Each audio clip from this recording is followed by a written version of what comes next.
Hello everybody and welcome on today's video. It's the end of January and well, repotting and starting to work on the trees is well itching. And if you see here we have some blue sky. It is a stunning 8 degrees Celsius today and we're gonna have a sunny day. So yeah, well, it's really starting to begin to itch to work on the trees and do all the things that need to be done.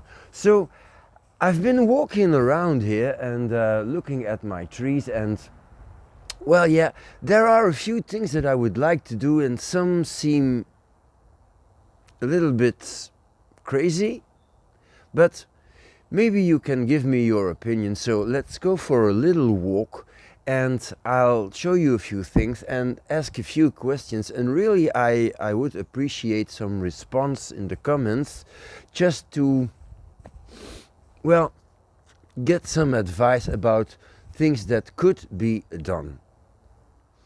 So to start, I would like to know if anyone have ever made a ivy fusion tree on a wooden piece of material, because I have this nice wooden well, skeleton of a tree, and then I have my my ivy fusion project here, which is doing quite okay, but it is on a foam piece. Now I'm not sure. I think that it would be better on a wooden piece, because ivy has this root structure when it starts to grab the wood or concrete even. So yeah, if anyone has any experience, please let me know. I have a whole lot of ivy growing on this foam, but these are all cuttings from the same ivy, and well, I might just be able to make something great really fast. Okay. So here we have a little juniper, and this is the fork that I'm planning to use on my tanuki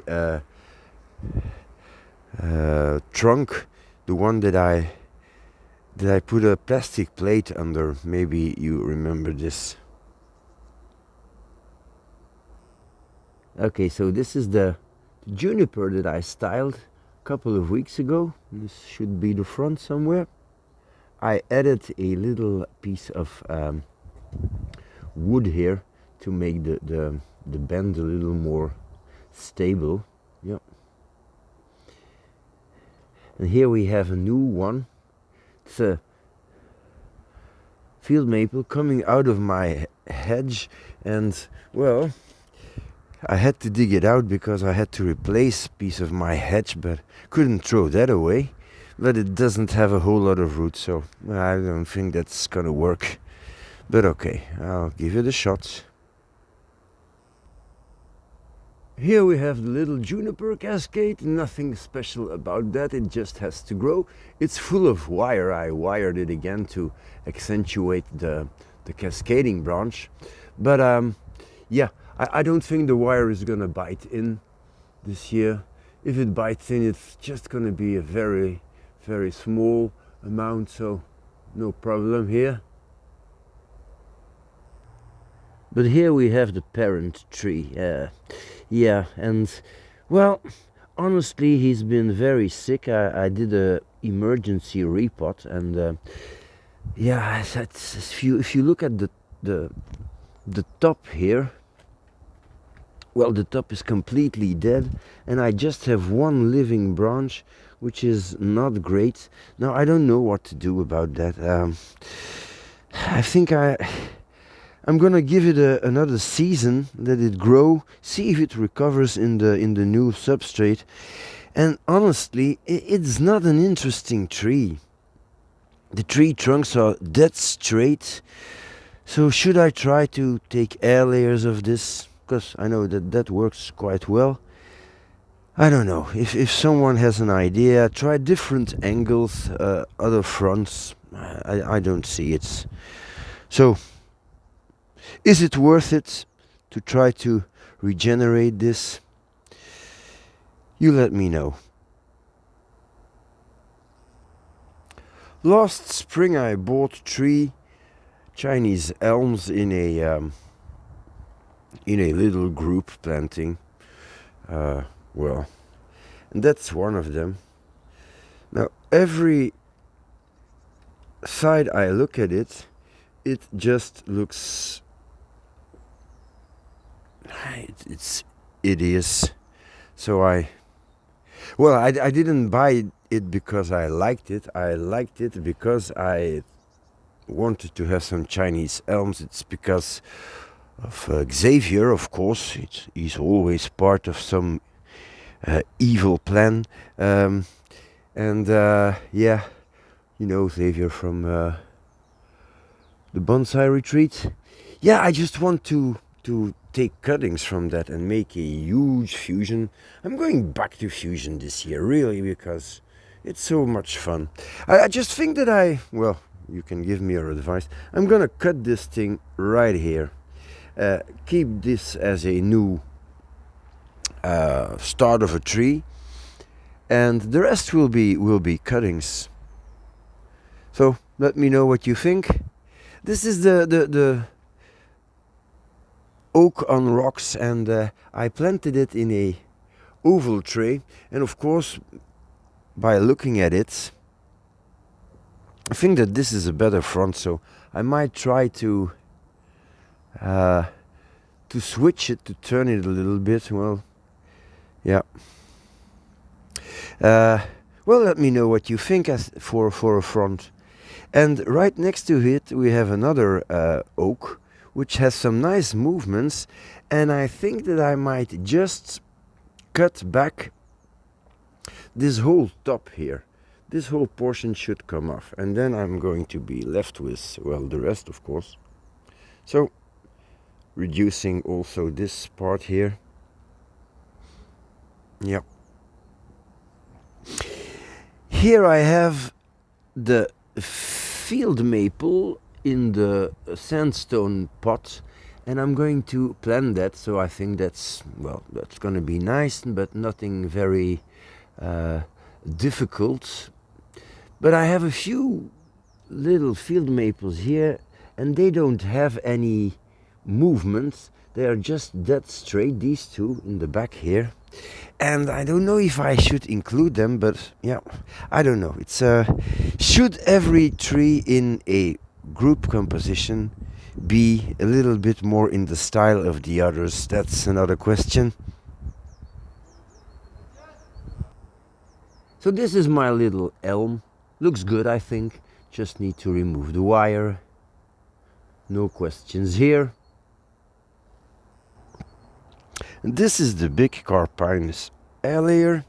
So what I want to do here is just let everything grow wild. And as you see, I have a cloth in the middle of the deadwood. It's wet. And I hope that it makes everything inside this deadwood rot a little and perish, and then the deadwood will become much more interesting. So it will stay there for, well, a couple of months. Yeah, and then we have the linden. That's good. Needs to be unwired. Same for the tree trunk birch. Same here for the clump. It's okay. Japanese maple. And then field maple on the rocks. On the big rock, one big rock. I have to repot this one. And this one has to be repotted too. It's also field maple. But I have problems here.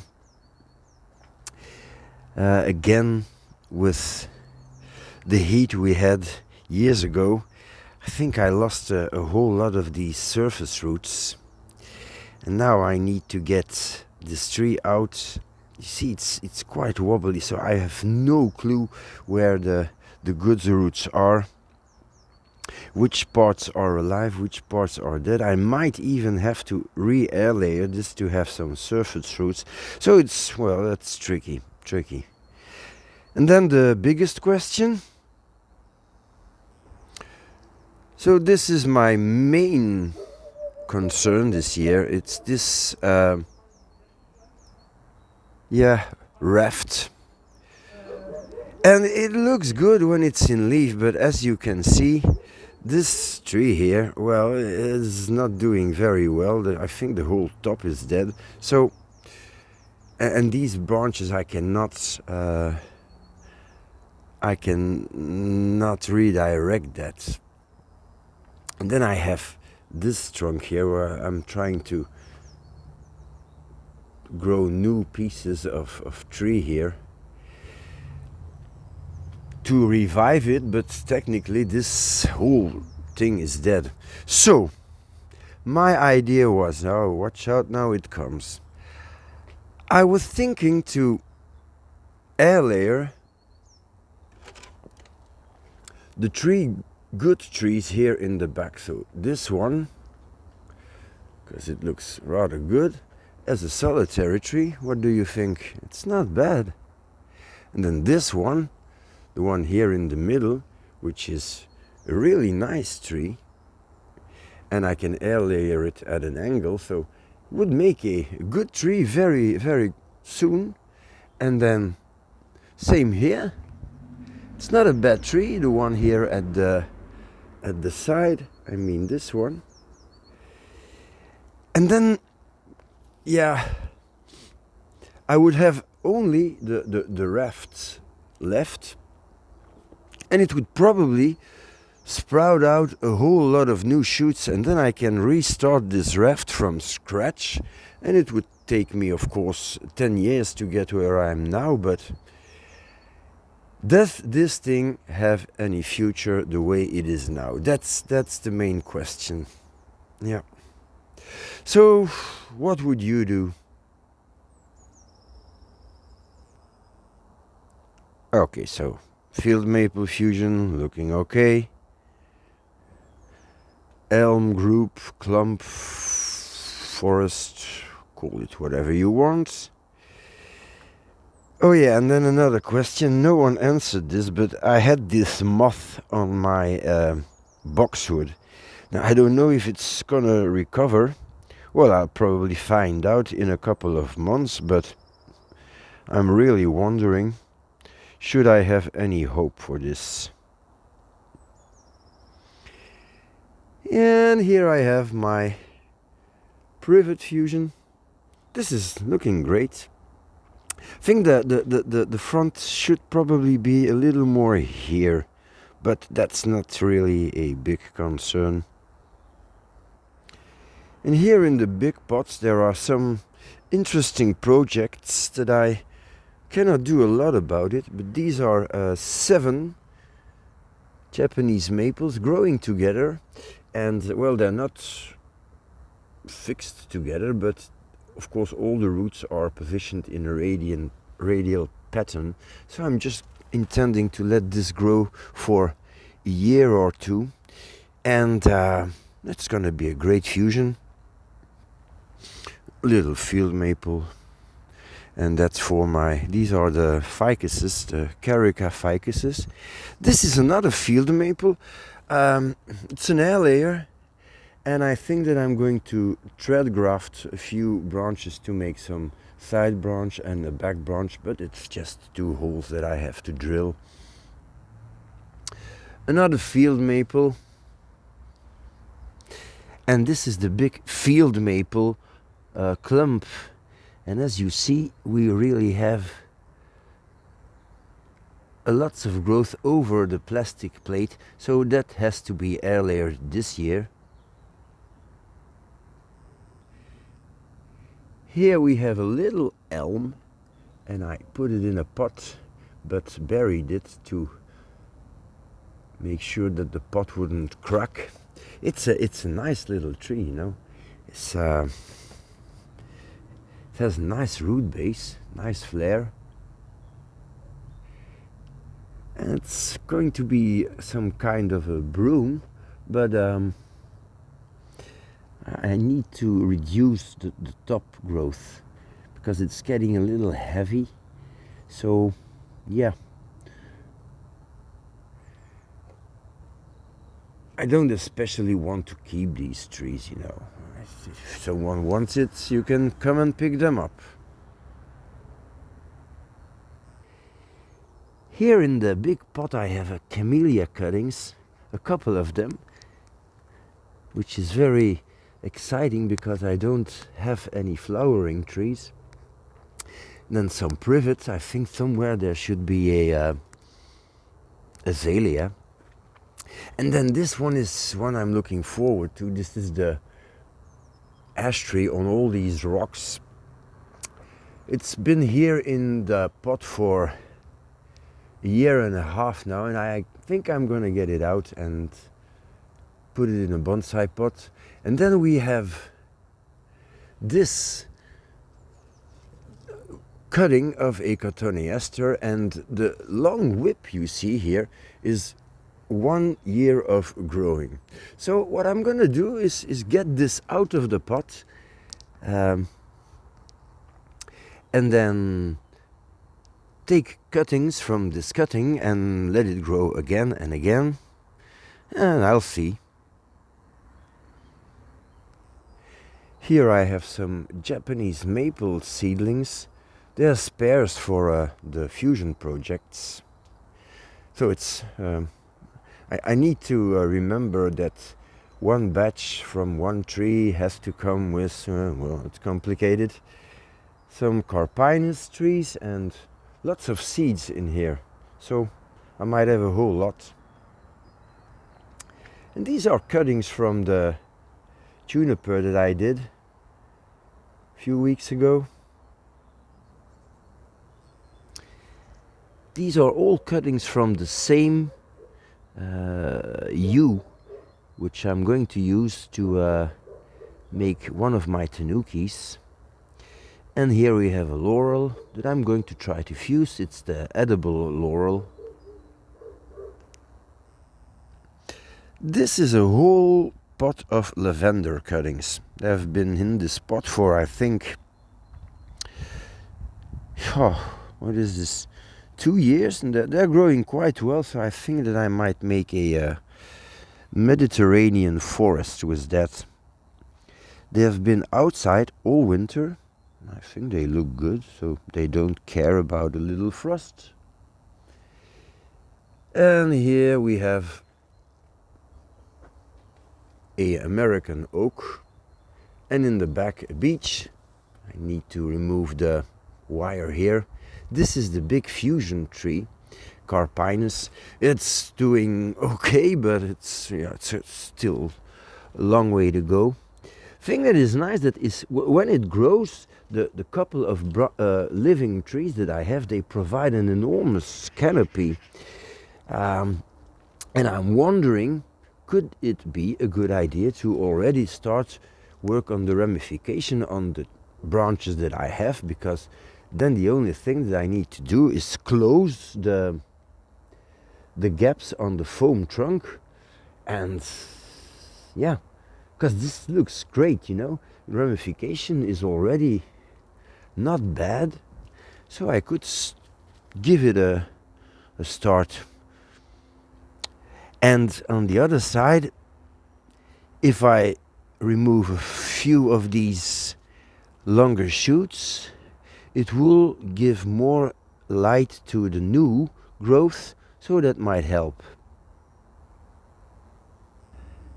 I got this liquid ambar from a friend of mine, so I think it's doing okay. It's in quite muddy soil, but yeah, I think it survived 2 years of, well, not ideal conditions, but this is going to be okay now. I'm going to repot that in a good draining soil, and as you see, I gave it a little movement just to make it a little more interesting. So yeah, there's definitely a future for this tree. I'm realizing that this is becoming very long. And this is the big boy Tony field maple.